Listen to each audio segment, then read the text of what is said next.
Hey, what's up guys, it's Adam here.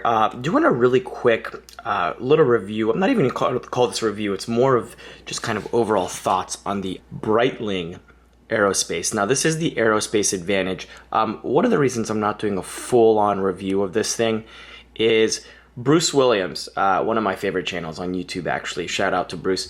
He did a full review on this exact watch. Not even just this exact model, but literally this exact watch. This previously was owned by Bruce. Bruce has sent it to, I think he traded to somebody else, and I eventually got this from Alan, who is on Instagram as @ChronoQuest. Give him a follow, guys. He has some really cool pieces.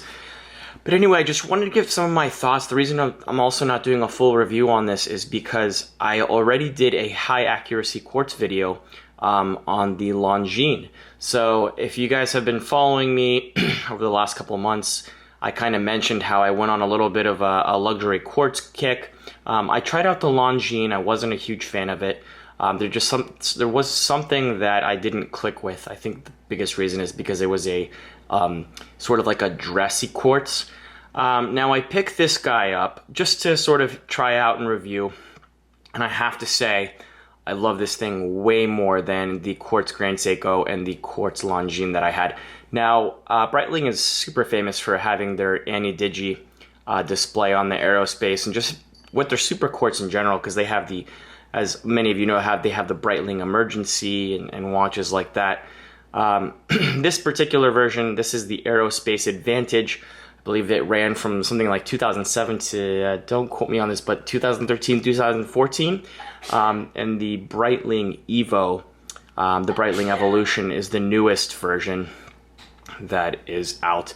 Now this has the same dimensions though as the Aerospace Evo. It is 42 millimeters, so honestly it's pretty perfect.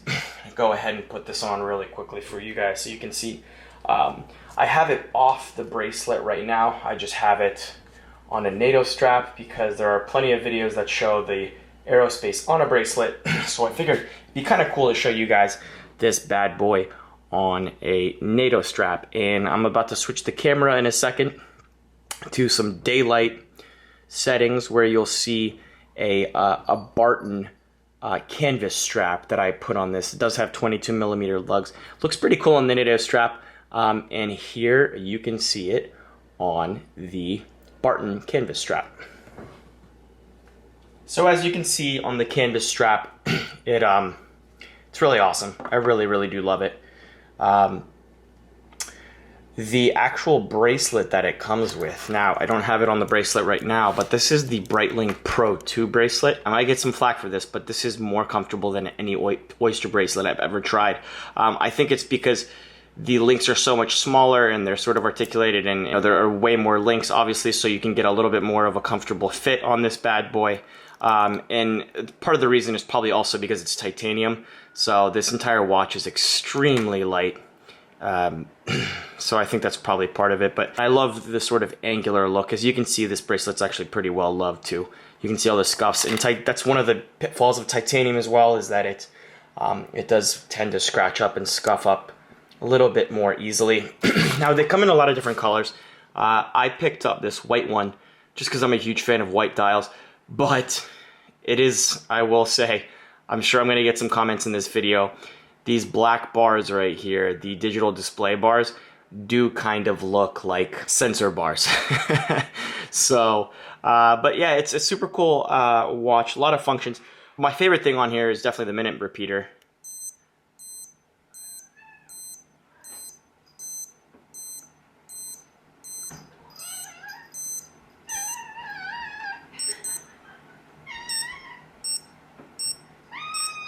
As you can see, my cat's really annoyed by this thing. Anyways, guys, so you can see the AR coding there as well. The one thing I will say that is a little bit annoying is scrolling through the actual functions on this thing. There's different things like chronograph function and this date display. But the way you do it is you have to spin it really quickly. And it's a lot easier when you sort of do the one finger roll. The computer system here is a little bit finicky. It's a little annoying because you really have to go fast when you spin this thing. And sometimes even when you do go fast, the display function won't changed. So you can see this is second time zone. They have things like the chronograph function, the day and the date, etc. So, you know, it is a little bit annoying to deal with sometimes. Usually when I was wearing this, I would just keep it completely blank, but I can totally understand why someone would want like just at least a standard day and date function.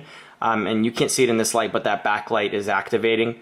And I guess while we're on the topic of backlight, I'll go ahead and you guys can see the lume on this thing.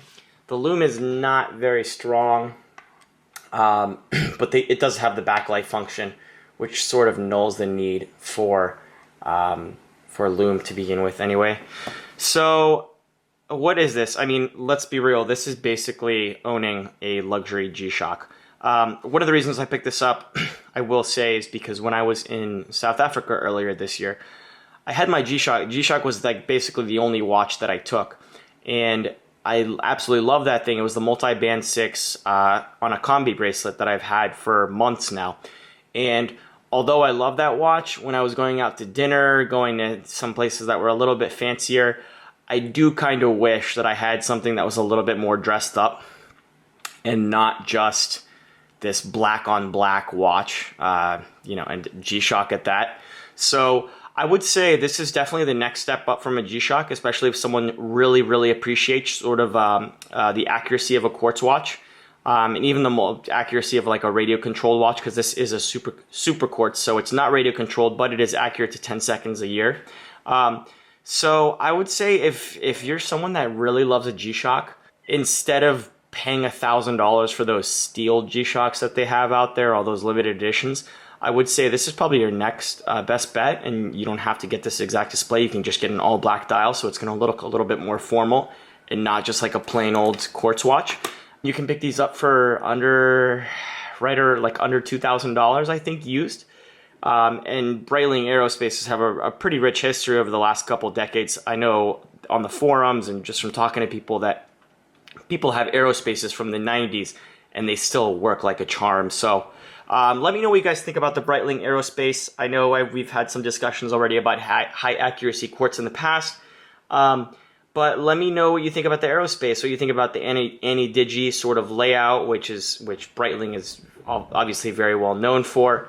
And let me know if you'd ever spend over $1,000 on something like this. I think these retail, the Aerospace Evos retail for something like, I want to say like 3 or 4 new retail for a full set. So let me know what you guys think, as always, and I will see you guys in the next review.